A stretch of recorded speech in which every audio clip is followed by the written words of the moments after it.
अस्सलामु अलैकुम वरहमतुल्लाहि वबरकातुहू। इन्नल हम्दुलिल्लाह नहमदुहु व नस्तईनुहु व नस्तगफिरुहु व नुमिनु बिही व नतवक्कलु अलैहि नऊदु बिल्लाहि मिन शुरूरि अनफुसिना व मिन सय्याति अमालिना मय यहदियल्लाहु फला मुदिल्ल लहु व मय युद्लिल फला हादिय लहु व अशहदु अन ला इलाहा इल्लल्लाह वहदहु ला शरीक लहु व अशहदु अन्न मुहम्मदन अब्दुहु व रसूलहु। अल्लाहुम्मा सल्लि अला मुहम्मदिन व अला आलि मुहम्मदिन कमा सल्लैत अला इब्राहीम व अला आलि इब्राहीम इन्नका हमीदुन मजीद। अल्लाहुम्मा बारिक अला मुहम्मदिन व अला आलि मुहम्मदिन कमा बारकत अला इब्राहीम व अला आलि इब्राहीम इन्नका हमीदुन मजीद। अम्मा बाद क़ाल अल्लाहु तआला फ़िल क़ुरानिल मजीद औज़ु बिल्लाहि मिनश शैतानिर रजीम बिस्मिल्लाहिर रहमानिर रहीम या अय्युहल्लज़ीना आमनु तक़ुल्लाह हक़्क़ तुक़ातिही वला तमूतुन्न इल्ला वअंतुम मुस्लिमून। या अय्युहन्नासु तक़ू रब्बकुमुल्लज़ी ख़लक़कुम मिन नफ़्सिन वाहिदा व ख़लक़ मिन्हा ज़ौजहा व बस्स मिन्हुमा रिजालन कसीरन व निसाअ वत्तक़ुल्लाहल्लज़ी तसाअलून बिही वल अर्हाम इन्नल्लाह कान अलैकुम रक़ीबा। या अय्युहल्लज़ीना आमनु तक़ुल्लाह व क़ूलू क़ौलन सदीदा युस्लिह लकुम अमालकुम व यग़फ़िर लकुम दुनूबकुम व मय युतिअल्लाह व रसूलहु फ़क़द फ़ाज़ फ़ौज़न अज़ीमा। सदक़ल्लाहुल अज़ीम। इन्न अस्तक़ल हदीस किताबल्लाह व खैरल हदी हदी मुहम्मद व शर्रल उमूरि मुहदसातुहा व कुल्लु मुहदसतिन बिदअह व कुल्लु बिदअतिन दलाला व कुल्लु दलालतिन फिन्नार। எல்லாம் வல்ல அல்லாஹ்வின் நலப்பெரும் கருணையினால் மார்க்கத்தை பற்றி தெரிந்து கொள்வதற்காக இங்கே நாம் அமர்ந்திருக்கின்றோம். இன்றைய பயானிலே சொர்க்கத்தின் இன்பங்கள் என்ற தலைப்பின் கீழ் இருக்கக்கூடிய ஆர்வமூட்டக்கூடிய சில செய்திகளை இன்ஷா அல்லாஹ் நாம் பார்க்க இருக்கின்றோம். அல்லாஹ் சுப்ஹானஹு தஆலா மனிதர்களாகிய நம்மை இந்த உலகிலே படைத்து ஒரு குறிப்பிட்ட காலம் வாழக்கூடிய ஒரு பாக்கியத்தையும் நமக்கு வழங்கியிருக்கின்றான். அப்படி அந்த குறிப்பிட்ட காலம் 50 ஆண்டு 60 ஆண்டு 70 ஆண்டு 80 ஆண்டு 100 ஆண்டுகள் வைத்து கொண்டாலுமே கூட அதன் பிறகு மரணம் என்று சொல்லக்கூடிய ஒரு நிகழ்வு ஒவ்வொரு மனிதனுக்கும் வாழ்க்கையிலே நடந்தே தீரும். இதுதான் நாம் தெரிந்து வைத்திருக்கக்கூடிய உண்மை. இறைவனை ஏற்றிருக்கின்றன, இறைவனை மறுக்கக்கூடிய, இறைவனை எதிர்க்கக்கூடிய எல்லோரும் ஒப்புக்கொண்ட ஒரு செய்தி என்னன்னு கேட்டீங்கன்னா, மௌத்து கண்டிப்பா வரும், மரணம் என்பது நிச்சயம். அதிலே யாருக்கும் எந்த விதமான சந்தேகமோ மாற்று கருத்தோ இருக்க முடியாது. மனிதர்களுக்கு அல்லாஹு தஆலா இந்த உலகிலே எப்படி வாழ வேண்டும் என்பதற்காக தனது வழிகாட்டுதல்களையும் வழங்கியிருக்கின்றார். நபி ஸல்லல்லாஹு அலைஹி வஸல்லம் நமக்கு வழங்கப்பட்ட அல்லாஹ்வுடைய வார்த்தைகள் என்ன? திருக்குர்ஆன். அப்போ இந்த திருக்குர்ஆன் மற்றும் நபியுடைய வழிமுறை, அல்லாஹ்வின் தூதர் அவர்கள் செய்தது, சொன்னது, அங்கீகரித்தது, அதைத்தானே நாம் சுன்னத் என்று சொல்லுகின்றோம். அந்த அடிப்படையிலே யார் வாழ்ந்து மரணிக்கின்றார்களோ அவர்களுக்கு சொர்க்கம் என்று ஒரு நற்செய்தியை, ஒரு பரிசை இறைவன் வழங்குவதாக வாக்களித்திருக்கின்றார். அப்போ இந்த உலகிலே திருக்குர்ஆனின் அடிப்படையிலே நபிகளாருடைய வாழ்க்கைக்கு ஒப்ப இயன்றவரை வாழும் பொழுது ஒரு மனிதன் சந்திக்கக்கூடிய கஷ்டங்கள், துன்பங்கள், சகிப்புகள், அதையெல்லாம் சகித்து கொண்டு அவன் இந்த உலகிலே வாழ்ந்து முடித்து விட்டால், அல்லாஹ் சொன்ன அடிப்படையிலே அவன் மரணித்தால், அல்ஹம்துலில்லாஹ், அல்லாஹ் தனது கருணையின் காரணமாக அவர்களுக்கு சொர்க்கத்தை தருவதாக சொல்றான். அல்லது சொல்லுவாங்களா இல்லையா, கண்டதே காட்சி கொண்டதே கோலம், மனம் போன போக்கிலே வாழ்ந்து மரணித்தால் நாளை உங்களுக்கு அதற்கான தண்டனை நரகம் உண்டு என்பதையும் அல்லாஹ் திட்டவட்டமாக திருமறை குர்ஆன் மூலமாக நமக்கு எச்சரிக்கை விடுத்துள்ளார். அந்த அடிப்படையிலே சொர்க்கம் என்று சொல்லக்கூடிய ஒரு பரிசை ஒரு முஸ்லிம் பெற வேண்டும் என்றால் அந்த சொர்க்கத்தை பற்றி தெரிஞ்சிருக்கணும் இல்லையா?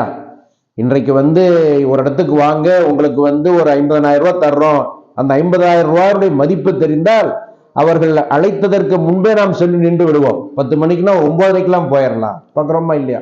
9 மணிக்கு ட்ரெயின், 9:20க்கெல்லாம் நம்ம என்ன செய்வோம், குறைந்தபட்சம் ரயில்வே ஸ்டேஷனுக்கு போயிடுவோம். போகிற வழியில் டயர் பஞ்சர் ஆயிடுச்சுன்னா, போகிற வழியில் பஸ் லேட் ஆயிடுச்சுன்னா, இப்படி நம்முடைய சிந்தனை தூண்டப்பட்டு வெகு சீக்கிரத்திலே சென்று விட்டால் பரவாயில்ல, வந்துட்டோம் ரயில்வே ஸ்டேஷன், 10 நிமிஷம் முன்னாடி வந்துட்டாலும் பரவாயில்ல, ட்ரெயின் லேட்டாக வரும் இருந்தாலும் நம்ம போயிடுவோம். காரணம் என்ன? இல்லை என்றால் அந்த வாகனம் கிளம்பிவிடும், அதை உணர்ந்திருக்கின்றோம். அந்த நேரத்திற்கு நாம் செல்லாவிட்டால் அந்த தொகை நமக்கு கிடைக்காது.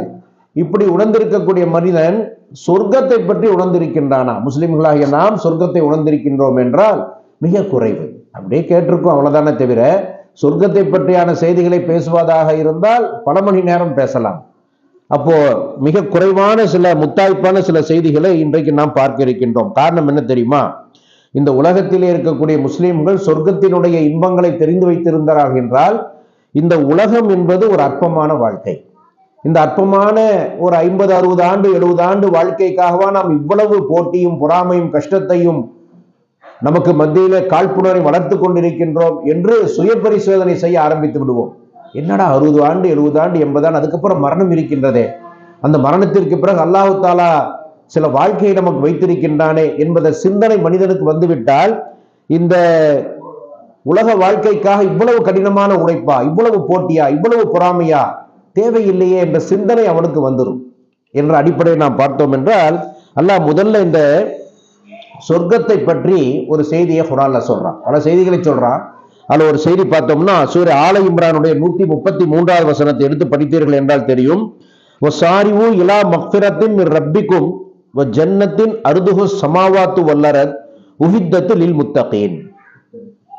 வசாரிவு, வசாரிவுன்னா என்னன்னு பார்த்தோம்னா, நீங்கள் விரைந்து வாருங்கள்.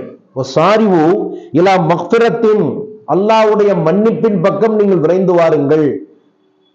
ரப்பிக்கும், அல்லாஹ்வுடைய அந்த மன்னிப்பு, மக்ஃபிரத்னு சொல்றோமா இல்லையா, அந்த மக்ஃபிரத் என்று சொல்லக்கூடிய அல்லாஹ்வின் மன்னிப்பின் பக்கம் நீங்கள் விரைந்து வாருங்கள். ஜன்னத், ஜன்னத்தின் பக்கம் விரைந்து வாருங்கள். அல்லாஹ் என்ன சொல்றான்? வசாரிவு இலா மக்ஃபிரத்தின் மின் ரப்பிக்கும் வ ஜன்னத்தின், நீங்கள் அல்லாஹ்வின் மன்னிப்பின் பக்கமும் சொர்க்கத்தின் பக்கமும் விரைந்து வாருங்கள். யாரை பார்த்து அல்லாஹ் சொல்றான்? முஸ்லிம்களை பார்த்து சொல்றான். அந்த சொர்க்கம் எப்படிப்பட்டது தெரியுமா? அர்துஹு ஸமாவாத்து வல் அர்த், இந்த வானம் பூமி இதைவிட பெரியது. சுப்ஹானல்லாஹ். சொர்க்கத்தின் அளவை இங்க அல்லாஹ் சொல்றான். சொல்லிவிட்டு சொல்றான், உஹித்தத்து லில் முத்தகீன், அந்த சொர்க்கம் யாருக்காக தெரியுமா? முத்தகீன்கள் என்று சொல்லக்கூடிய இறையச்சம் உடையோருக்காக. இந்த வசனத்தை யோசிச்சு பாருங்க. நீங்கள் அல்லாஹ்வுடைய மன்னிப்பின் பக்கமும் சொர்க்கத்தின் பக்கமும் விரைந்து வந்து விடுங்கள். அந்த சொர்க்கம் என்பது இந்த வானம் பூமியை விட பெரியது. இன்றைக்கு வானத்தை ஆய்வு செய்வதற்கு இன்னும் எல்லையே இல்லைங்க. வானத்தை இன்னும் ஆய்வு செஞ்சு முடிச்சிட்டாங்களா? இன்றைக்கு நாமெல்லாம் ஸ்கூல்ல படிக்கும் போது 9 கோள்கள் நாங்க, இன்னைக்கு எத்தனை கோள்களை போடுங்க, எத்தனை, அதை விட பல மடங்கு கோள்கள். நமக்கு தெரிந்து ஒரு சூரியன், ஒரு சந்திரன், ஒரு பூமி, இதை போன்று பல சூரியன்கள், பல பூமிகள், பல சந்திரன்கள் இருப்பதாக இன்றைக்கு விஞ்ஞானம் சொல்லிட்டு இருக்கு. கேலக்சி அப்படிங்கிறான். அடுக்கடுக்கான வானங்களை அல்லாஹ் சொல்லி காட்டுகின்றான். சபுக சமாவாத்தி, 7 அடுக்கான வானங்களை நாம் படைத்திருக்கின்றோம். வானத்தினுடைய ஆய்வு இன்றும் முடியவே இல்லை. கோடானு கோடிக்கணக்கான நட்சத்திரங்கள் இருக்கின்றன. ஒவ்வொரு நட்சத்திரமும் சூரியனோட பெருசுங்கிறான். சுப்ஹானல்லாஹ். இப்படிப்பட்ட விஷயம் தெரியுமா? நம்ம பார்வையில ஒரு நட்சத்திரம் 4-5 தெரியுது, ஒரு சூரியனை பார்க்கிறோம், சந்திரனை பார்க்கிறோம். இன்னும் பல நூற்றுக்கணக்கான நட்சத்திரங்கள், சந்திரன்கள், சூரியன்கள் இருப்பதாக விஞ்ஞானம் இன்றைக்கு சொல்லுகிறது. புதிய புதிய கண்டுபிடிப்புகள் வந்து கொண்டிருக்கின்றன. அல்லாஹ் என்ன சொல்றான்? இந்த வானங்கள் பூமியை விட சொர்க்கம் பெரியது. பூமியை கூட ஓரளவு ஆய்வு செஞ்சு முடிச்சிட்டான். எத்தனை சதுர கிலோமீட்டர் இந்த பூமி, அதுல கடல் எத்தனை பரப்புல இருக்கு, அந்த கடலை ஆய்வு செய்ய முடிந்ததா? இல்லை. பூமியை ஆய்வு செய்ய முடிந்ததா? பூமியில ஒரு குறிப்பிட்ட கிலோமீட்டருக்கு மேல உங்களால் செல்ல முடியாது என்று குர்ஆன் சொல்லுகிறது. கிட்டத்தட்ட அதிகபட்சம் 3-4 கிலோமீட்டருக்கு மேல பூமிக்குள்ள போக முடியாது. கடுமையான வெப்பத்தின் காரணமாக மனிதன் அங்கே இருக்கவே முடியாது. ஆக இந்த வானங்கள் பூமி என்பது சாதாரண ஒரு படைப்பல்ல.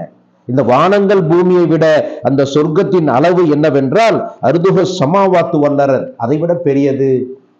யோசிச்சு பாருங்க. அல்லாஹ் சொல்றான், இந்த வானங்கள் பூமியை விட பல மடங்கு பெரிதான சொர்க்கத்தின் பக்கம் நீங்கள் விரைந்து வாருங்கள், அல்லாஹ்வின் மன்னிப்பின் பக்கம் நீங்கள் விரைந்து வாருங்கள் என்று சொல்லிவிட்டு சொல்லி காட்டுகின்றான். உஹித்தத்து லில் முத்தகீன், அந்த சொர்க்கம் முத்தகீன்கள் என்று சொல்லக்கூடிய இறையச்சம் உடையவர்களுக்காக தயாராக இருக்கிறது. சுப்ஹானல்லாஹ். அப்ப யோசிச்சுப்பார். அப்ப மனிதன் அல்லாஹ்வுடைய மன்னிப்பின் பக்கமும் சொர்க்கத்தின் பக்கமும், மன்னிப்பின் மூலம் கிடைக்கக்கூடிய அந்த சொர்க்கத்தின் பக்கம் விரைந்து செல்லக்கூடிய காரியங்களை செய்கின்றோமா? நாம் எல்லாம் சற்று சிந்தித்து பார்க்க கடமைப்பட்டிருக்கின்றோம். மனிதன் தினந்தோறும் தவறளிக்கக்கூடியவனாக இருக்கின்றான்.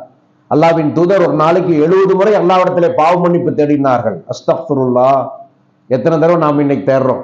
எவ்வளவு நேரம் நம்ம கையில இருக்கு தெரியுமா? அஸ்தக்ஃபிருல்லாஹ்னு சொல்ல ஒரு செகண்ட் தான் ஆகுதுங்க. ஒரு குறைந்தபட்சம் 100 முறை நாம் இஸ்திக்ஃபார் செய்கின்றோமா? அல்லாஹ்விடத்தில் நாம் செய்த பாவங்களை ஒப்புக்கொண்டு இறைவா என்னை மன்னித்து விடு என்று நாம் பிரார்த்திக்கின்றோமா? அந்த சொர்க்கத்தின் பக்கம் நெருங்குவதற்கான முதல் படித்தரமே பிரார்த்தனை தானே. யோசித்து பார்க்க கடமைப்பட்டிருக்கின்றோம். இது ஒரு செய்தி. அது மட்டுமல்ல, அந்த சொர்க்கத்திற்குள் நுழைந்து விட்டால் அது ஒரு நிரந்தர வாழ்க்கை என்று அல்லாஹ் சொல்றான். சுப்ஹானல்லாஹ். காலிதீன ஃபீஹா, அதில் நீங்கள் நிரந்தரமாக இருப்பீர்கள். இந்த உலகத்துல எதுவுமே நிரந்தரம் இல்லை, பார்க்கிறோமா இல்லையா? இன்றைக்கு கோடை காலமாக இருப்பதின் காரணமாக என்ன செய்யறோம், நம்ம ஊட்டிக்கு போகலாம், கொடைக்கானல் போகலாம், வசதி இருக்கிறவங்க சிம்லாக்கு போகலாம், இன்னும் வெளிநாட்டுக்கு போகலாம். போய் அங்க இருக்கக்கூடிய காட்சிகளை பார்க்கிறோம். ஆஹா, எவ்வளவு அழகான இயற்கை காட்சிகள், எவ்வளவு பசுமை, அழகான அருவி. அங்கே தங்கிவிட மனது சொல்லுகிறதா? தங்கவும் முடியாது. ஊருக்கு போகலாம், நிரந்தரம் இல்லை. ஒரு இடத்துல பயணம் மேற்கொண்டு சென்றால் மறுபடியும் நாம் நிரந்தரமற்ற நம்முடைய வீட்டுக்கு வர்றோம், ஆனால் வீடும் நிரந்தரம் இல்லை. அப்போ இந்த உலகத்துல எதுவுமே நிரந்தரம் கிடையாது. பிறந்த மனிதனுக்கு உயிர் ஒரு நாள் அல்லாஹ் வந்து எடுப்பான். ஒவ்வொரு பொருளுக்கும் அழிவு இருக்கிறது. அல்லாஹ் குர்ஆன்ல சொல்றான் இல்ல, குல்லுமன் அலைஹா ஃபான், பூமியில் உள்ள அனைத்தும் அழியக்கூடியன. ஆனால் சொர்க்கத்தில் ஒரு மனிதன் நுழைந்து விட்டால் அதில் அவன் திரும்பி வர வேண்டும் என்ற எண்ணம் இருக்காது. மிக அழகான இடத்திற்கு போனாலும் நம்ம ஊருக்கு எப்ப போலாங்கிற எண்ணம் நமக்கு வர்ற மாதிரி சொர்க்கத்திற்குள் போனோம்னா எந்த மனிதனும் அதிலிருந்து திரும்ப வருவதற்கான எண்ணமே அவனுக்கு வராது. அதில் இன்னும் அந்த இன்பத்திலே மூழ்கி மைமறந்து இருப்பான் என்று இஸ்லாம் சுட்டி காட்டுகின்றது. அப்படிப்பட்ட நிரந்தரமான ஒரு சொர்க்கம் தான் அந்த சொர்க்கம். ஆனால் மனிதனாகிய நாம் என்ன செய்றோம்? அந்த நிரந்தரமான சொர்க்கத்திற்கான வழிமுறைகள் என்ன, சொர்க்கம் செல்வதற்கான விஷயங்கள் என்ன என்பதில் எல்லாம் நாம் கவனம் செலுத்தாமல் இந்த துனியாவில் எப்படி அதிகமாக நாம் இருக்கணும், துனியாவில் எப்படி சம்பாதிக்கணும், தவறில்லை. ஹலாலான வருமானம் என்பது மனிதனுக்கு தேவை. அதிகமாக சம்பாதிப்பது அவசியம்தான், அதை இஸ்லாம் தடுக்கவில்லை. ஆனால் அதை விட ஒரு படித்தர முக்கியமாக நாம் மறுமைக்காக சம்பாதிக்கின்றோமா? அந்த சொர்க்கத்திற்குள் நுழைவதற்கான முயற்சியில் நாம் தினந்தோறும் ஈடுபட்டிருக்கின்றோமா? ஹயாத்து மௌத் யாருக்கும் தெரியுமாங்க? மரணம் என்பது எந்த நேரத்திலும் நிகழலாம். ஆனால் நாம் அதற்காக தயாராக இருக்கின்றோமா என்றால் இன்னும் கொஞ்சம் ரெடி ஆகாத மாதிரி தான் தெரியுது. எல்லாத்துக்கும் அப்படிதான் ஒரு ஃபீலிங்.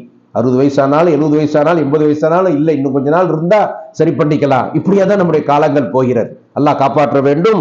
அல்லாஹ் சுட்டிக்காட்டுகின்றான், ஃபரீஹல் பின் ஹயாத்தி துனியா, இந்த உலகத்தை வைத்து மனிதர்கள் சந்தோஷப்படுகின்றார்கள். அல்லாஹ் என்ன சொல்றா?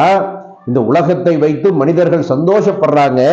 நபி ஸல்லல்லாஹு அலைஹி வஸல்லம் அவர்கள் சொல்லக்கூடிய ஹதீஸ், வமல் ஹயாத்தத் துனியா ஃபில் ஆகிரத்தி இல்லா மத்தா, ஆனால் மறுமை வாழ்க்கை அவர்கள் ஒப்பிட்டு பார்த்தால் இது மிக சாதாரணமானது. இந்த துனியா என்பது மிக சாதாரணமானது. நபி ஸல்லல்லாஹு அலைஹி வஸல்லம் அவர்கள் இறந்த ஒரு ஆட்டை கடந்து போறாங்க. அந்த இறந்த ஆடு அப்படியே இறந்து கிடக்குது. அல்லாஹ்வின் தூதர் அந்த இறந்த ஆட்டிற்கு பக்கத்துல ஒரு நிமிஷம் அப்படியே நின்றுட்டு சொல்றாங்க, இதுதான் மனிதனுடைய வாழ்க்கை, இதுதான் மனிதனுடைய நிலை. இதற்காகத்தான் நாம் ஆசைப்படுகின்றோமா? இந்த ஆடு எப்படி மரணித்து விட்டதோ அப்படி நாமும் ஒரு நாளைக்கு மரணிக்க போறோம். இந்த ஆடு இருக்கும் வரை துள்ளி குடித்தது, உணவை தேடி அங்க போச்சு இங்க போச்சு, நல்ல தண்ணி சாப்பிட்டு எல்லாமே செஞ்சிச்சு, மூத்தாயிடுச்சு. அப்ப மனிதனாக இருக்கக்கூடிய நாம், நம்முடைய நிலையும் இதுதான். உலக இன்பம்ங்கிறது இவ்வளவுதான் அப்படிங்கிறாங்க. மற்றொரு ஹதீஸ்ல நம்ம பார்க்கலாம், முஸ்லீம்ல வரக்கூடிய ஒரு ஹதீஸ். நபி அவர்கள் ஒரு ஒப்பீடு சொல்றாங்க. ஒரு மனிதன் தன்னுடைய விரலை, தனது விரலை கடலிலே முக்கி வெளியே எடுத்தால் எவ்வளவு தண்ணீர் ஒட்டி இருக்குமோ அதுதான் இந்த உலக வாழ்க்கை. சுப்ஹானல்லாஹ், எவ்வளவு ஒட்டி இருக்கும் போது இப்படி அல்லுனா கூட பரவாயில்ல. ரசூலுல்லாஹ் என்ன சொல்றாங்க? ஒரு விரலை கடலிலே முக்கி எடுத்தால் இதுக்கு மேல விரல் கிடையாது. விரல்னா அந்த 3 இன்ச்சு தான், அதுக்கு மேல கையாயிடும், உள்ளங்கை ஆயிடும். அப்ப இவ்வளவு டிப் பண்ணி எடுத்தோம்னா நாளைக்கு குடிக்கும்போது என்ன ஆகுதுங்க? தண்ணி சூடா இருக்கான்னு பார்ப்போமா இல்லைங்க? அப்படி ஒரு கடலிலே தனது விரலை முக்கி எடுத்தால் எவ்வளவு தண்ணீர் ஒட்டி இருக்குமோ அதுதான் உலகம், உலக இன்பம். அந்த கடலை போன்றது சொர்க்கம், மறுமையின் இன்பம்ங்கிறாங்க சொல்றாங்க. இது முஸ்லிமில் இருக்கக்கூடிய சஹீஹான ஹதீஸ். அப்ப யோசிச்சு பாருங்க, இந்த உலக வாழ்க்கைக்கும் ரசூலுல்லாஹ் மறுமை வாழ்க்கைக்கும் உலகத்தின் இன்பத்திற்கும் நாளை சொர்க்கத்தின் இன்பத்திற்கும் ஒப்பீடு எப்படி தராங்க பாருங்க. உலகத்துல இன்பம் மாதிரி ஒரு 5 மடங்கு இருக்கும், 10 மடங்கு இருக்கும்னு சொல்லல. கடல் எவ்வளவு பெரியது, ஒரு மனிதன் தன்னுடைய விரலை முக்கி எடுத்தால் அது எவ்வளவு நீர் ஒட்டி இருக்கும். அது வலிச்சு எடுத்தா கணக்கு பண்ண அரை எம்எல் கூட வராது இல்லையா? அவ்வளவுதான் உலகத்தினுடைய வாழ்க்கை, உலகத்தின் இன்பம். ஆனால் அந்த கடல் எந்த அளவுக்கு பெரியதோ அந்த அளவிற்கு மிகப்பெரியது சொர்க்கத்தின் இன்பம் என்று சொன்னார்களே. இந்த ஒப்பீட்டை நாம் சொல்வதன் மூலமாக உணர்கின்றோம். இந்த ஒப்பீடு எப்படிப்பட்ட ஒப்பீடு? இதை பற்றியே கொஞ்சம் யோசிச்சு பார்த்தோம்னா, ஏன்னா உலகத்துல இன்றைக்கு வசதியான ஒரு வீடு, நல்ல ஒரு கார் இருந்தாலே ஒரு மிகப்பெரிய செல்வமா நினைச்சிட்டு இருக்கிறோம். நினைக்கிறோமா இல்லையா? இருக்கிற வீடு இருக்குங்க, அல்ஹம்துலில்லாஹ், நல்லா ஒரு வண்டி வாகனம் நல்லா கொடுத்துருக்கிறான், பெரிய விஷயமா இருக்கு, அல்லாஹ் நன்றி செலுத்தணும், தவறில்லை. ஆனால் இதையே இப்படி நம்ம சொல்றோமே, அது நமது விரலிலே ஒட்டி இருக்கக்கூடிய ஒரு துளி நீரை போன்று என்றால் சொர்க்கத்தின் இன்பங்கள் எப்படி இருக்கும்? இந்த ஒரு வீட்டை காணை பெறுவதற்காக நாம் எத்தனை ஆண்டு உழைத்தோம், எத்தனை தொழுகைகளை நாம் தவறணித்து தொடாமல் விட்டுவிட்டோம், யோசிச்சு பார்க்கணும் ஒவ்வொருத்தரும். ஆனால் சொர்க்கம் கிடைக்க வேண்டும் என்றால் இன்னும் எவ்வளவு கஷ்டப்படணும், எவ்வளவு உழைக்க வேண்டும் அப்படிங்கிற சிந்தனையோடு நம்முடைய அமலை செய்தோம் என்றால் அல்லாஹ் நமக்கு நேர்வழி காட்டுவார். அப்போ அல்லாஹ்வின் தூதர் சொல்லக்கூடிய இந்த ஹதீஸை நம்ம பார்க்கலாம். இன்னொரு ஹதீஸ் சொல்றாங்க பாருங்க, அகாஃபு கௌசின் ஃபில் ஜன்னதி கைரும் மிம்மா தத்துரு அலைஹி ஷம்சு வதஹரு. சொர்க்கத்திலே ஒரு வில்லின் இடம் கிடைப்பது, ஒரு வில்லுன்னு சொல்றோமா இல்லையா, அம்பு வில்லு, வில்லுங்கிறது அப்படியே ஒரு டபிள்யூ ஷேப்ல இருக்கும், அம்புங்கிறது ஒரு குச்சி மாதிரி இருக்கும். அந்த வில்லின் இடம் சொர்க்கத்திலே கிடப்பது எவ்வளவு என்றால், எதற்கு சமம் என்றால், சூரியன் எங்கு உதித்து எங்கு மறைகின்றதோ அதை விட சிறந்தது. சுப்ஹானல்லாஹ். அப்ப உலகத்தை விட சிறந்ததுங்கிறான். சொர்க்கத்துக்கும் அல்லாஹ் உலகத்தை ஒப்பிடுறான், சொர்க்கத்தின் இன்பத்திற்கும் அல்லாஹ் உலகத்தை ஒப்பிடுகின்றான் நபிகளார் மூலமாக. அந்த சொர்க்கத்திலே இருக்கக்கூடிய ஒரு சிறிய இடம் உலகத்தை விட சிறந்தது. சூரியன் எங்கே உதித்து எங்கே மறைகின்றதோ அதை விட சிறந்தது. கைரும் மிம்மா தத்துல் அலைஹி ஷம்சு வதஹரு. எங்கே உதித்து மறைகின்றதோ இந்த பூமியை விட சிறந்தது என்ன தெரியுமா? ஒரு வில்லின் இடம் கிடைப்பது. ஒரு வில்லுங்கிறது அதிகபட்சம் ஒரு 3-4 சதுரடி தாங்க இருக்கும். வில்ல அப்படியே ஒரு ஏரியா கால்குலேட் பண்ணி பார்த்தீங்கன்னா ஒரு 3 சதுரடி 4 சதுரடி தான். இன்றைக்கு எரும்பட்டியில சதுரடி 2000 வரைக்கும் போற அளவுக்கு இடம் வந்துருச்சு இல்லைங்களா? அப்படி பார்க்கும்போது ஒரு வில்லின் இடம் வைப்பது ஒரு 3 சதுரடி 4 சதுரடி சொர்க்கத்துல நமக்கு அல்லாஹ் கொடுத்துட்டானா இந்த உலகத்தை விட பெரியதுங்கிறாங்க நபிகளார் ஸல்லல்லாஹு அலைஹி வஸல்லம் அவர்கள். இந்த ஹதீஸ் புகாரில் 2793ஆவதாக பதிவு செய்யப்பட்டுள்ளது. என்றால் சொர்க்கம் என்பது எவ்வளவு பிரம்மாண்டமான ஒரு விஷயம் யோசிச்சு பாருங்க. இப்படி ஏராளமான செய்திகள் திருமறை குர்ஆனிலே ஹதீஸ்ல பார்க்க முடிகிறது. அல்லாஹ் தஆலா திருமறை குர்ஆனுடைய சூரே சஜ்தாவிலே அல்லாஹ் அந்த சொர்க்கத்தை பற்றி சொல்லும் பொழுது சொல்றான், ஃபலஹு தஅலமு நஃப்சும் மா உஃபிய லஹும் மின் குர்ரத்தி அயுனின் ஜஸாஅன் பிமா கானூ யஅமலூன். இதனுடைய பொருள் என்ன? அவர்களின் செயல்களின் கூலியாக கண்களை குளிரச் செய்யும் எத்தகைய இன்பங்களை அவர்களுக்காக அல்லாஹ் மறைத்து வைத்திருக்கின்றான் என்பதை அவர்கள் அறிய மாட்டார். சுப்ஹானல்லாஹ். அவர்கள் செய்த நற்செயலுக்கு கூலியாக, நாம் செய்த நல்ல அமல்களுக்கு கூலியாக அல்லாஹ் தஆலா சொர்க்கத்திலே கண்களுக்கு குளிர்ச்சி தரக்கூடிய ஏராளமான இன்பங்களை மறைத்து வைத்திருக்கின்றான். சுப்ஹானல்லாஹ். அல்லாஹ் சூரே சஜ்தாவிலே சொல்லக்கூடிய 17வது வசனம், சொர்க்கத்திலே பல விஷயங்களை அல்லாஹ் தஆலா இந்த உலகத்திலே நாம் பார்க்க முடியாத சில செய்திகளை மறைத்து வைத்திருக்கின்றான்.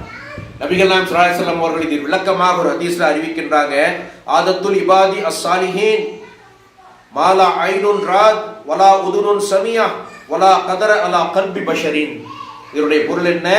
சாலிகான எனது அடியாருக்கு தயார் செய்து வைத்திருக்கக்கூடிய அந்த சொர்க்கம் எந்த கண்ணும் பார்த்திராத, எந்த காதும் கேட்டிராத, எந்த உள்ளமும் சிந்தித்திராததை அங்கே அவர்கள் பார்ப்பார்கள். அங்கே அவர்களுக்காக வைக்கப்பட்டுள்ளது. எந்த கண்ணும் பார்த்திராதனா என்ன அர்த்தம்? இன்றைக்கு போய் பார்க்கிறோம், ஆஹா எப்படி இருக்கு பாருங்க அந்த அழகு, எவ்வளவு அழகான நீர் அருவி, எங்கிருந்து வருதுன்னே தெரியலையே, எவ்வளவு பசுமையான ஒரு இடம், எவ்வளவு பனி பெய்யக்கூடிய ஒரு பகுதி, இப்படி பிரமிப்பூட்டக்கூடிய செய்திகளை பார்க்கிறோமா இல்லையா? அது மாதிரி இன்னொரு இடத்துக்கு போகும்போது சொல்லுவோம், அங்க பார்த்தோமா இல்லைங்களா ஊட்டியில அதே மாதிரி இருக்கு பாருங்க, இந்த இடத்துல காஷ்மீர்ல பார்த்தோமா இல்லையா அதே மாதிரி இருக்குல்ல என்று ஒப்பிடுவோம். ஆனால் சொர்க்கத்திலே நாம் பார்ப்பதற்கு அப்படி நம்ம பார்த்தே இருக்க மாட்டோம். உலகத்துல நாம் இப்படி பார்த்ததே இல்லையே, உலகத்திலே இதை நாம் கேட்டதே இல்லையே, உலகத்திலே நாம் இப்படி சிந்திக்க கூட முடியாது. இன்றைக்கு கற்பனையின் மூலமாக எத்தனையோ விஷயங்களை வீடியோக்கள்லையோ ஓவியங்கள் மூலமாக பார்க்க முடிகிறதா இல்லையா? கற்பனையாக ஏஐ அப்படின்னு ஒன்று வந்துருச்சு. கற்பனை என்னென்னமோ ஒரு சிங்கம் ஒருத்தனை தூக்கிட்டு போது மறுபடியும் அடுத்த நாள் கொண்டாந்து விட்டுருது. கற்பனையில பார்க்குறோமா இல்லையா? இப்படி அதாவது கற்பனைக்கு எட்டாத விஷயங்களை எல்லாம் அங்கே சொர்க்கத்தில் அல்லாஹ் நமக்காக வைத்திருக்கின்றார். மனிதனுடைய கற்பனைக்கு எட்டிய எத்தனையோ விஷயங்கள், நடக்காத விஷயங்கள் எல்லாம் இன்றைக்கு மனிதன் தயாரித்து வெளியே விட்டுட்டே இருக்கிறான். அவனால கற்பனை வர்றதெல்லாம் நடைமுறையில போடக்கூடிய சூழல் பார்க்கணும். நான் சொல்றது புரியுதா உங்களுக்கு? மனிதனுடைய மனம் ஒன்று கற்பனை பண்ணது, அதை உடனே ஒரு வீடியோ மாதிரி கிரியேட் பண்ணி போடுறான். எத்தனையோ படங்கள் வருதா இல்லையா? ஆனால் அல்லாஹ் சுட்டி காட்டுகின்றார், ஆதத்துல் இபாதி அஸ்ஸாலிஹின் மாலா ஐனுன் ராத், எந்த கண்ணும் பார்த்திராத, வலா உதுனுன் சமியா, எந்த காதும் கேட்டிராத, வலா கதர அலா கல்பின் பஷரின், எந்த உள்ளமும் சிந்தித்திராத, கற்பனை செய்ய முடியாத பல செய்திகளை நான் உனக்காக வைத்திருக்கின்றேன். யாருக்கு? சாலிகான எனது அடியாருக்கு. அப்ப இதுக்கு மேல என்னங்க சொர்க்கத்தை பற்றி சொல்ல முடியும்? சொர்க்கத்துல நீங்க கற்பனை பண்ண முடியாத பல செய்திகளை பார்ப்பீர்கள் இன்ஷா அல்லாஹ். சொர்க்கத்திலே நீங்கள் இந்த உலகத்திலே பல இடங்களுக்கு பயணம் மேற்கொண்டிருந்தாலும் அந்த உலகத்தில் தெரியாத பார்க்காத காரியங்கள் அங்கே சொர்க்கத்திலே நீங்கள் கண்குளிர பார்ப்பீர்கள். இந்த சொர்க்கத்திலே கேட்காத பல இனிமையான செய்திகள் நீங்க அந்த சொர்க்கத்திலே பார்ப்பீர்கள் என்று அல்லாஹ்வின் தூதர் சொல்லக்கூடிய செய்தியை பார்க்கலாம். இப்படிப்பட்ட அந்த சொர்க்கத்துல சொர்க்கவாசிகள் எல்லோரையும் நரகவாசிகள் எல்லோரையும் மலக்குகள் அழைப்பார்கள். நல்லா கவனிக்கணும். சொர்க்கவாசிகள் எல்லாரும் என்ன செய்வாங்கன்னு கேட்டீங்கன்னா, மலக்குகள் அழைப்பார்கள். சொர்க்கவாசிகளே எல்லாரும் வாங்க, எல்லாரும் அப்படியே கேதர் ஆவாங்க. அப்போ அந்த மலக்கு சொல்லுவாராம், அதோ அங்கே இருக்கின்றதே அந்த கருப்பு நிற ஆடு உங்களுக்கு ஞாபகம் இருக்கிறதா? சுபஹானல்லாஹ். ஒரு ஆட்டுக்கு கருப்பு உருவம், கட்டக்கரேன்னு ஒரு கருப்பு நிற ஆடு அந்த மலக்கு சுட்டி காட்டுவார். இந்த கருப்பு நிற ஆட்டை உங்களுக்கு தெரியுதா? சொர்க்கவாசிகள் சொல்வார்கள், நன்றாக தெரிகிறது, அதுதானே மவுத். மவுத்துக்கு அல்லாஹ் தஆலா கருப்பு நிற ஆட்டை கொடுத்து சொர்க்கவாசிகளுக்கு முன்னாடி கொண்டாந்து நிறுத்துவான். இதை மறக்க முடியுமா? இது மவுத்தாச்சே. என்னுடைய ரூஹு செல்லும் பொழுது, என்னுடைய உடலிலிருந்து ரூஹு பிரியும் பொழுது நான் சந்தித்த அந்த மரணம் தான். அவருடைய நரகவாசிகளை அழைப்பார்கள் அந்த மலக்குகள். நரகவாசிகளே, இந்த கருப்பாடு உங்களுக்கு தெரிகின்றதா? தெரிகிறது. மறைக்க முடியுமா? மறுக்க முடியுமா? நரகவாசிகளுடைய நிலைமை எப்படி இருக்கும்? அதாவது கெட்டவர்களுடைய உயிர்களை இறைவன் கைப்பற்றும் பொழுது அல்லாஹ் குர்ஆன்ல சொல்றான், அவருடைய முகங்களிலும் முதுகுகளிலும் அடித்து அப்படியே அந்த ரூஹை கப்சா பண்ணுவாங்க. அந்த ரூஹை கப்சா பண்ணும் பொழுது நபிகளார் ஸல்லல்லாஹு அலைஹி வஸல்லம் அவர்கள் சொல்றாங்க, ஒரு கம்பளி, நன்கு நனைந்த கம்பளியை நல்லா நனைச்சிட்டா எப்படி இருக்கும்? ரொம்ப வெயிட் ஆயிடும், தூக்க முடியாது. அதை ஒரு முள்வேலியில போட்டு முள்ளுக்காட்டுக்குள்ள போட்டு நீங்க இழுத்தோம்னா அப்படியே கிழிஞ்சிட்டு வருமா இல்லையா? அப்படி வேதனையாக அந்த கெட்ட ரூஹை மலக்குகள் கைப்பற்றுவார்கள். அல்லாஹ் காப்பாற்ற வேண்டும். முதுகுகளிலும் முகங்களிலும் நடித்து அந்த ரூஹ் அவ்வளவு கடுமையாக மலக்குகள் எடுப்பார்கள். நல்ல மனிதனாக இருந்தால் ஒரு அகன்ற பாத்திரத்தில் இருந்து அதை சாய்த்தால் தண்ணீர் எப்படி லேசாக வடிந்து கீழே விழுவுமோ அப்படி லேசாக அவருடைய உயிர் கைப்பற்றப்படும். சுப்ஹானல்லாஹ். அல்லாஹ் சுப்ஹானஹு வ தஆலா அனைவருக்கும் லேசான ரூஹ் செல்லக்கூடிய பாக்கியத்தை கொடுக்க வேண்டும். துஆ செய்யுங்க. அப்ப அந்த அடிப்படையில ரசூலுல்லாஹ் சொல்றாங்க, அந்த மலக்குகள் சொல்லுவாங்க, இந்த ஆடு உங்களுக்கு தெரியுதா நரகவாசிகளே? இதை மறக்க முடியுமா? எங்களுடைய ரூஹு போகும் பொழுது நாங்க பட்ட கஷ்டம் எங்களுக்கு எல்லாப்பா தெரியும். நரகவாசிகள் புலம்புவார்கள் என்றால், சொர்க்கவாசிகளை பார்த்துக் கொள்ளுங்கள், நரகவாசிகளை பார்த்துக் கொள்ளுங்கள், இந்த ஆட்டை நான் அறுக்கப் போகின்றேன். அந்த மலக்கு மரணம் என்று சொல்லக்கூடிய ஆட்டின் வடிவில் இருக்கக்கூடிய மரணத்திற்கு மரணத்தை கொடுப்பார். சுப்ஹானல்லாஹ். மரணம், அதுக்கு மேல யாரும் உலகத்துல சிந்தா இல்லை. எல்லாரும் சொர்க்க நரகத்துக்கு அல்லாஹ் கணக்கு பண்ணி அனுப்பிச்சிட்டான். இனிமேல் மரணத்துக்கு மரணம் கொடு, நிலையாக இருக்கக்கூடிய அல்லாஹ் மட்டும்தான் அந்த மரணத்திற்கு மரணத்தை வழங்குவான். அல்லாஹ் தான். சுப்ஹானல்லாஹ். மரணம் என்று சொல்லக்கூடிய ஒரு விஷயத்திற்கு ஆட்டின் உருவத்தை கொடுத்து அதை அல்லாஹ் தஆலா அங்கே குர்பானை கொடுத்துருவான், அறுத்து தள்ளிடுவான். அந்த நேரத்துல சொர்க்கவாசிகளை பார்த்து அந்த மலக்குகள் சொல்வார்கள், அஹ்லுல் ஜன்னா குலூதன் லா மௌத். சொர்க்கவாசிகளே, சொர்க்கத்திற்குள் நீங்கள் நுழையுங்கள், உங்களுக்கு மரணமே நீ கிடையாது. அங்கே நீங்கள் ஃபர்ஹன் இலா ஃபர்ஹன், மகிழ்ச்சிக்கு மேல் மகிழ்ச்சியை சந்திக்க போகின்றீர்கள். எப்படி இருக்கும் அந்த நிலைமை யோசிப்பார். சொர்க்கத்திலே நீங்கள் நுழையுங்கள், சிரித்த முகத்தோடு சலாம் சொல்லியவர்களாக அவர்கள் சொர்க்கத்தில் நுழைய செய்வார். அங்கே நுழைந்த உடனே உங்களுக்கு இனி மரணமே கிடையாது, மகிழ்ச்சிக்கு மேல் மகிழ்ச்சி உங்களுக்கு காத்திருக்கிறது. நரகவாசிகளே, அஹ்லுல் ஜஹன்னம் குலூதன் லா மௌத், ஜன்னத் அதாவது நரகத்தில் செல்லக்கூடிய ஜஹன்னத்தில் செல்லக்கூடியவர்களே, நரகவாசிகளை நுழையுங்கள், அங்கே உங்களுக்கு மௌத் இல்லை. நரகவாசிகள் புலம்புவாங்களா, என்னடா இவ்வளோ வதைக்கிறான்ல, எல்லாம் எனக்கு மௌத்தை கொடுத்துரு. வாய்ப்பு இல்லை. மௌத்து போனாலும் மறுபடியும் உயிர் கொடுக்கப்பட்டு அங்கே அவனுக்கு என்ன ஆகுங்க? தண்டனை கொடுக்கப்படும். அப்போ சொர்க்கத்தில் நுழையக்கூடியவர்கள் நிரந்தரமாக மௌத்தில்லாத ஒரு நிலை, நரகத்தில் நுழையக்கூடியவர்கள் நிரந்தரமாக மௌத்தில்லாத நிலை. வித்தியாசம் என்ன? அங்கே மகிழ்ச்சி, இங்கே சோகம். ஹுசுனுன் இலா ஹுசுனி, கஷ்டத்திற்கு மேல் கஷ்டம், துக்கத்திற்கு மேல் துக்கம் உங்களுக்கு. சுப்ஹானல்லாஹ், யோசிச்சு பாருங்க எப்படி இருக்கும் அந்த நிலை. மலக்குகள் மரணத்திற்கு மரணத்தை கொடுக்கறாங்க. சொர்க்கவாசிகளுக்கு சலாம் சொல்லி உள்ள போங்க, மகிழ்ச்சியா இருங்க, மரணம் இல்லைன்னு சொல்லி அனுப்புறாங்க. நரகவாசிகளே, நரகத்துல போய் நீங்கள் வெப்பத்திலே அந்த தீயிலே கருகுங்கள், உங்களுக்கு மரணமே கிடையாது, உங்களுக்கு துக்கத்திற்கு மேல் துக்கம், ஹுசுனன் இலா ஹுசுனி என்று சொல்லி அனுப்புகின்றார்களே. அந்த நிலை எப்படி இருக்கும் கற்பனை செய்து பாருங்கள். சுப்ஹானல்லாஹ். நபிகள் ஸல்லல்லாஹு அலைஹி வஸல்லம் அவர்கள் சொல்றாங்க, எந்த ஒரு மனிதனாக இருந்தாலும் சொர்க்கத்தில் செல்லக்கூடிய மனிதனாக இருந்தால் முதலில் அவனுக்கு நரகம் காட்டப்படும். சுப்ஹானல்லாஹ். முதல்ல நரகத்தை அல்லாஹ் காட்டுவான். இது புகாரில் வரக்கூடிய 6569வது ஹதீஸ். நீ ஒருவேளை உலகத்திலே தவறு செய்திருந்தால் உனக்கு இந்த இடம்தான், பார்த்துக்கோ, நரகம்தான், நீ தப்பிச்சுக்கிட்ட, சொர்க்கத்துக்குள்ள போ. இதுக்கு பின்னாடி ஒரு மிகப்பெரிய சைக்காலஜிக்கல் உளவியல் தத்துவம் இருக்கின்றது. நரகவாசிகளை அழைத்து காட்டப்படும், இதுதான் சொர்க்கம், இந்த உலகத்திலே நீ நன்றாக இருந்திருந்தால் உனக்கு இந்த சொர்க்கம் கிடைத்திருக்கும், நரகத்திற்கு போ. சொர்க்கவாசிக்கு நரகத்தை காட்டிட்டு சொர்க்கத்துக்குள்ள போ, நரகவாசிகளுக்கு சொர்க்கத்தை காட்டிட்டு நரகத்துக்குள்ள போ. இதுக்கு என்ன காரணம்? புகாரில் வரக்கூடிய ஒரு ஹதீஸ். அப்போ சொர்க்கவாசி இன்னும் கொஞ்சம் திருப்தியாக, அல்லாஹ் காப்பாத்தன, நரகத்தை எட்டி பார்த்தேன், சுப்ஹானல்லாஹ், கிட்ட போக முடியல, அல்லாஹ் காப்பாத்தி சொர்க்கத்துக்கு அனுப்பிச்சிட்டான், எவ்வளவு மகிழ்ச்சியா இருக்கும். யோசிச்சு பாருங்க. சில நேரங்கள்ல ஒரு காலேஜ்ல அட்மிஷன் போனோம்னு வைங்க, இப்பெல்லாம் ஆன்லைன் அட்மிஷன், எனக்கு அனுபவம் இருக்காரான்னு சொல்றேன். கேட்ல 2000 பேர் நிற்போம். ஒண்ணுமில்ல, நம்ம கிரீன் பார்க் ஸ்கூல்ல முதல்ல 10th ரிசல்ட் வர்ற அன்னைக்கு ரிசல்ட் வந்திருக்காது, +2 அட்மிஷனுக்கு மிகப்பெரிய கூட்டம் நிற்கும். இன்னொரு ஆள் வெளியில ரிசல்ட்டோட அந்த கம்ப்யூட்டர் ஷீட் எடுத்துட்டு கொடுத்தா நம்ம கியூல நிற்போமே, வாங்கிட்டு வந்தோம்னா கியூல நிற்க முடியாது, அட்மிஷன் கிடைக்காது. அப்பாடா அட்மிஷன் கிடைச்சிருச்சு, எனக்கு மெடிக்கல் சீட் கிடைச்சிருச்சு, எவ்வளவு சந்தோஷம். கிடைக்காம போயிருந்தா என்ன ஆகும் அப்படிங்கிற ஒரு விஷயத்திற்காக அல்லாஹ் சொல்றான், சொர்க்கவாசிகளே நரகத்திலிருந்து தப்பிச்சிட்டீங்க, ஞாபகம் வச்சுக்கோங்க, உள்ள போங்க. நரகவாசிகளே, எவ்வளவு அழகான நரகம் பார்த்தியா, இன்னும் கொஞ்சம் நீ நொந்து, இன்னும் கொஞ்சம் உன்னை நீயே நீ நிந்தித்துக்கொள், போ நரகத்துக்கு என்பதற்காக ஒவ்வொரு மனிதனுக்கும் இப்படிப்பட்ட நிலை நடக்கும் என்று ரசூலுல்லாஹ் சொல்றார்.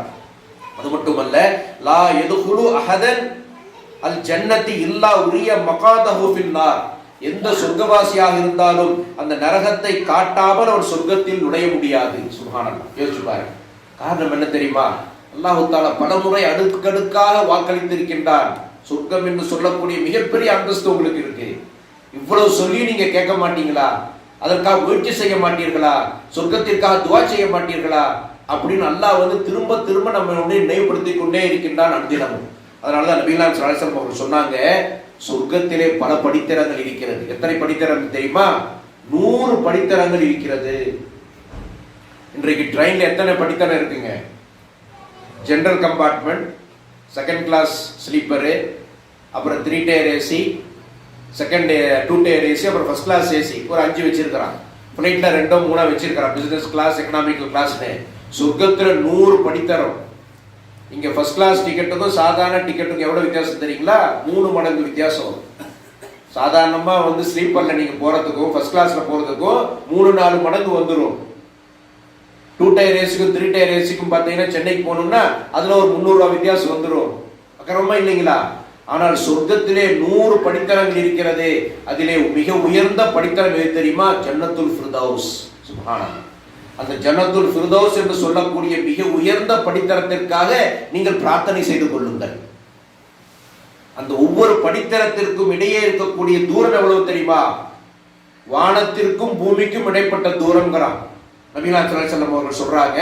அந்த தரஜா வானத்திற்கும் பூமிக்கும் இடைப்பட்ட தூரம் ஒரு படித்தரத்திற்கும் இன்னொரு படித்தரத்திற்கும். சுப்ஹானல்லாஹ்.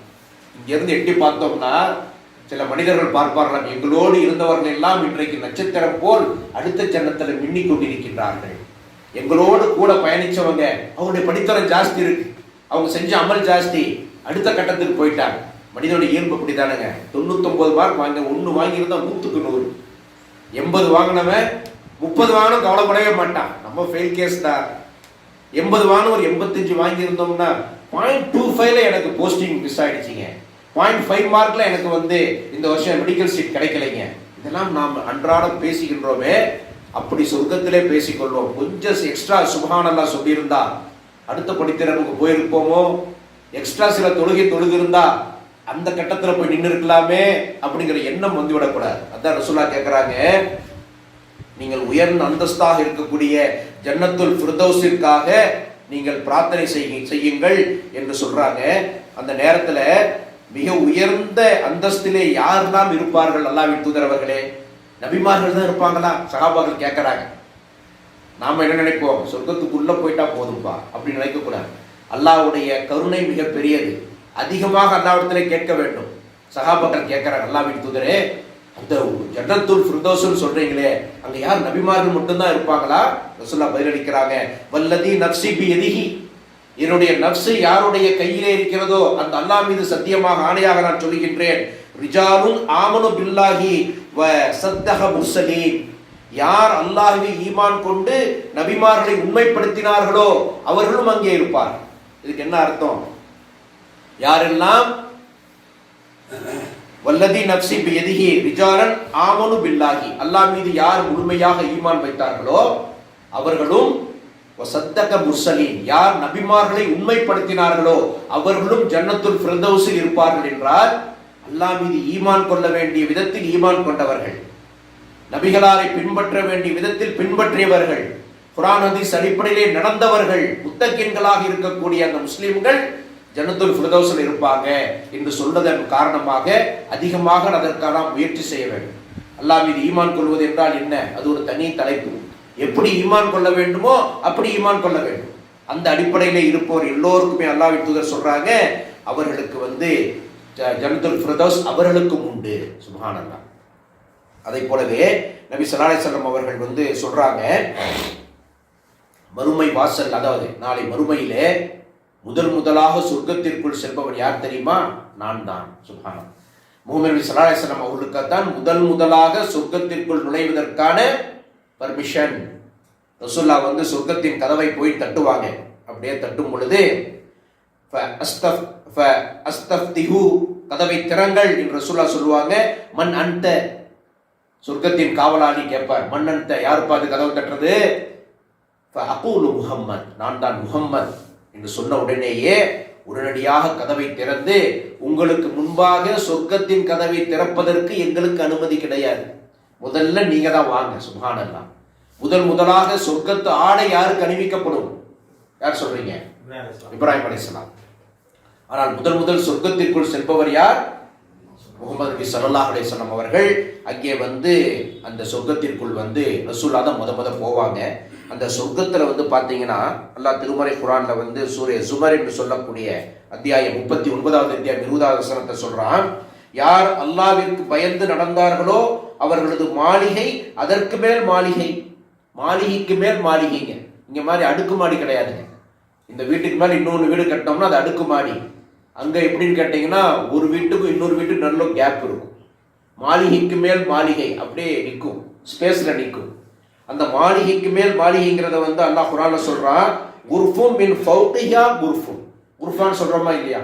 குர்ஃபா மின் ஃபௌகிஹா குர்ஃபுன், ஃபௌக், அதற்கு மேல் ஒரு மாளிகையாக இருக்கும் என்று அல்லாஹ் குர்ஆன்ல சொல்லி காட்டுகின்றான். ஒரு முறை நபி ஸல்லல்லாஹு அலைஹி வஸல்லம் அவர்கள் மிஹ்ராஜ் பயணத்தின் போது சொர்க்கத்தில் அப்படியே போறாங்க. ஒரு பிரம்மாண்டமான மாளிகை அப்படியே பார்க்கறாங்க. அந்த மிஹ்ராஜ் சம்பவத்துல முஹம்மது நபி ஸல்லல்லாஹு அலைஹி வஸல்லம் அவர்களுக்கு அல்லாஹ் சுப்ஹானஹு வ தஆலா பல்வேறு செய்திகளை எடுத்து சொன்னான், மக்களுக்கு அச்சமூட்டி எச்சரிக்கை செய்வதற்காக. அப்ப அந்த சொர்க்கத்துக்குள்ள போய் அங்கு கிடைக்கக்கூடிய இன்பங்களை எல்லாம் சுட்டி காட்டினான்.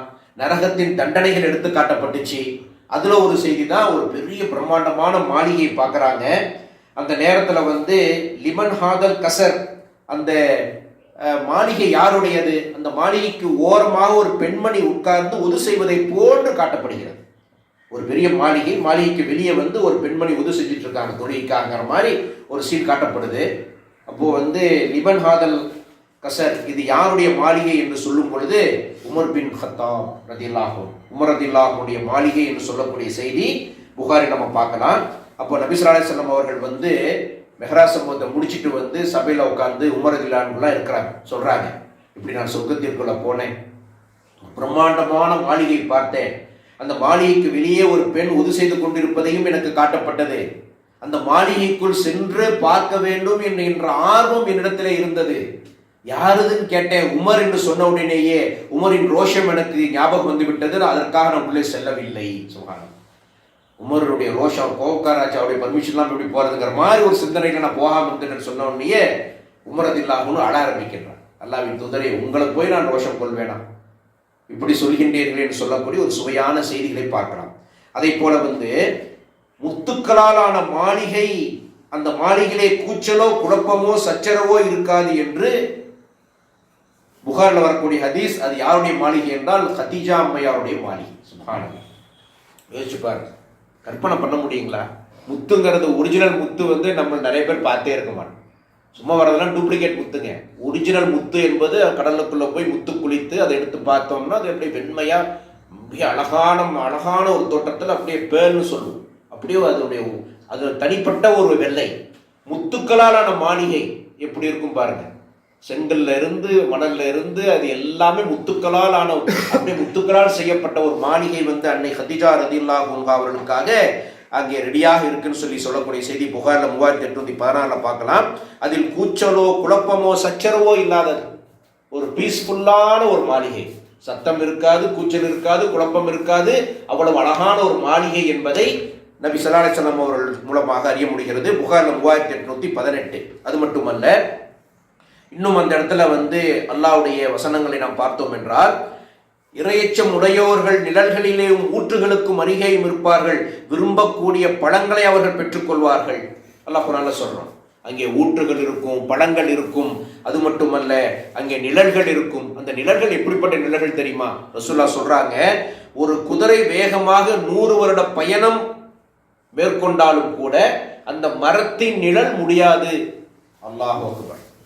இன்னைக்கு பிரம்மாண்டமான ஒரு மரமாக இருந்தாலும் ஒரு 30 செகண்ட் நடந்தோம்னா நிழல் முடிஞ்சிடும். மிகப்பெரிய மரம். இந்த மரத்துடைய சென்டர்ல இருந்து அதனுடைய எட்ஜ் வரைக்கும் ஒரு 30 செகண்ட் நடங்க, அது 1 நிமிஷம் நடங்க, நிழல் முடிஞ்சு போயிடும். ஒரு வேகமாக ஓடக்கூடிய குதிரை 100 ஆண்டு காலம் ஓடினால் எத்தனை கிலோமீட்டர் போகுமோ அவ்வளவு மிக பிரம்மாண்டமான நிழல் தரும் மரங்கள். அதுக்குதான் இந்த வானம் பூமியை விட பெரிதுன்னு சொல்லிட்டானே அல்லாஹ் தஆலா. இதெல்லாம் வைக்கிறதுக்கு இடம் வேணுமா இல்லையா?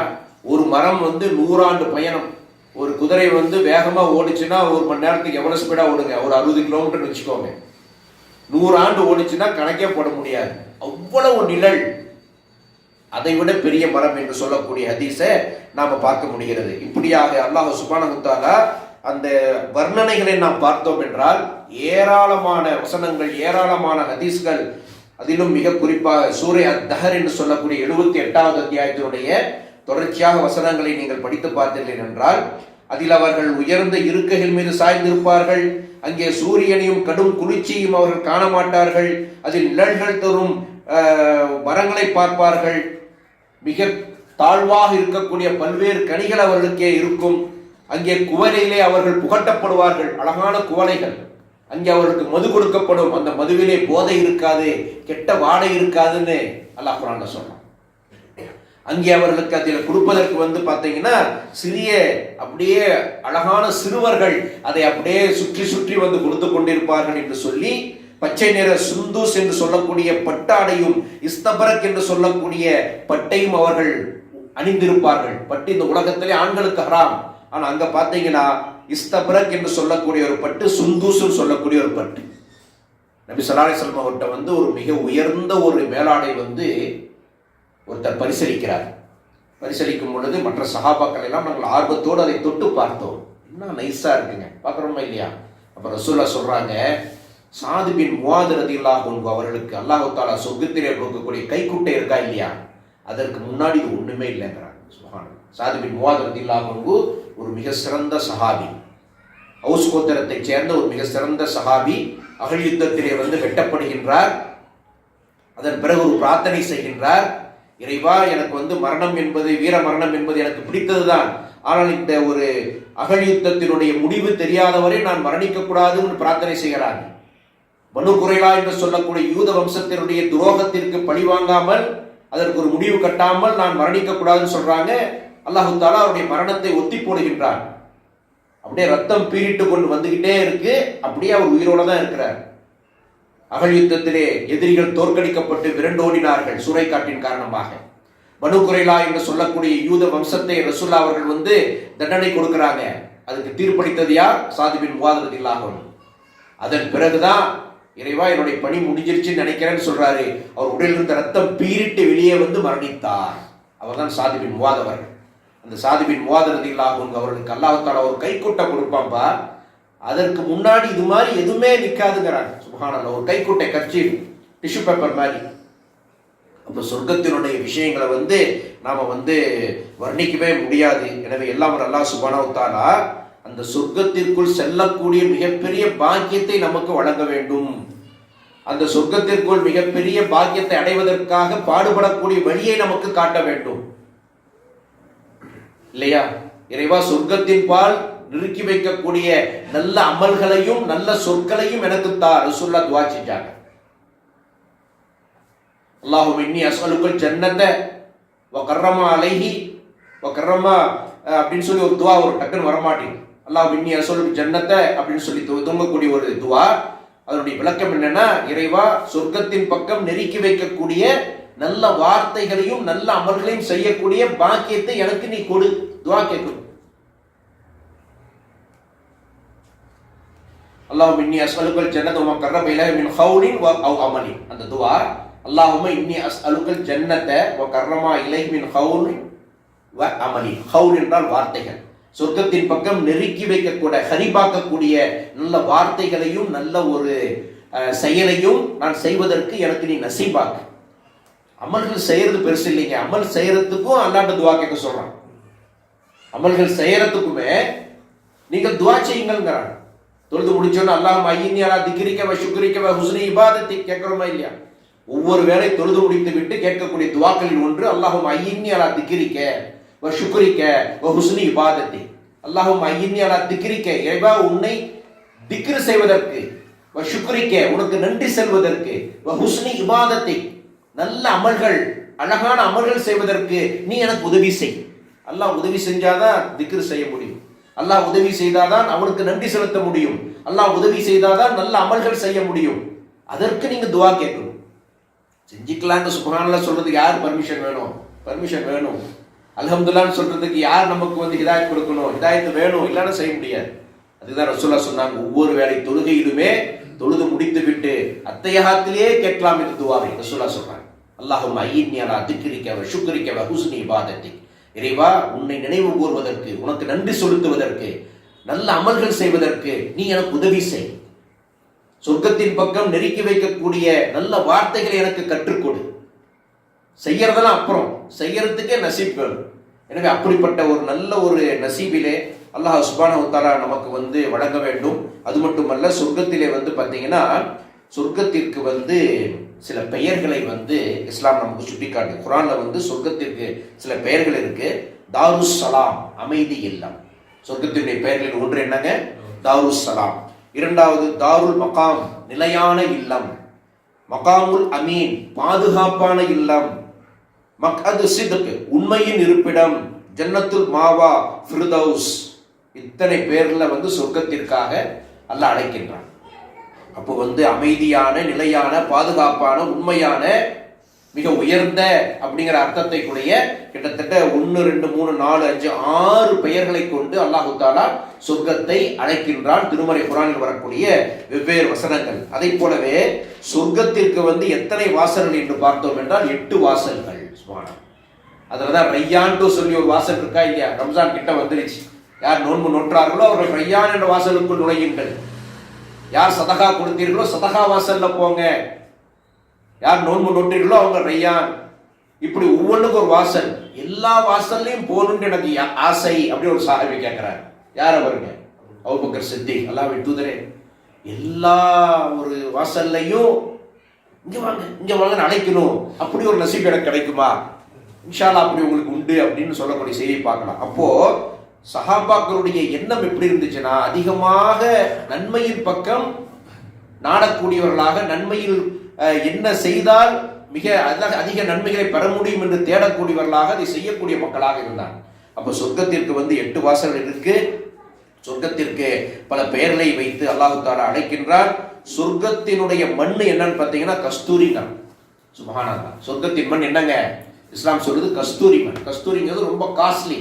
அப்ப சொர்க்கத்தினுடைய மண் எப்படிப்பட்ட மண் என்றால் கஸ்தூரியை போன்று, கஸ்தூரி தான் சொர்க்கத்தின் மண். இப்படி சொர்க்கத்தை பற்றி நிறைய செய்திகள் இருக்கிறது. எல்லாம் அல்லாஹ் சுப்ஹானஹு வ தஆலா மார்க்கத்தை அறிந்து கொள்ளக்கூடிய மக்களாக என்னை உங்களை மாற்ற வேண்டும். அந்த அடிப்படையில் அறிந்து கொள்வதோடு மட்டுமின்றி நடப்பதற்கும் அல்லாஹ் நமக்கு தௌஃபீக் செய்ய வேண்டும் என்ற பிரார்த்தனையோடு இந்த உரையை நான் நிறைவு செய்கின்றேன். வாஹிரு தவானா அல்ஹம்துலில்லாஹி ரப்பில் ஆலமீன்.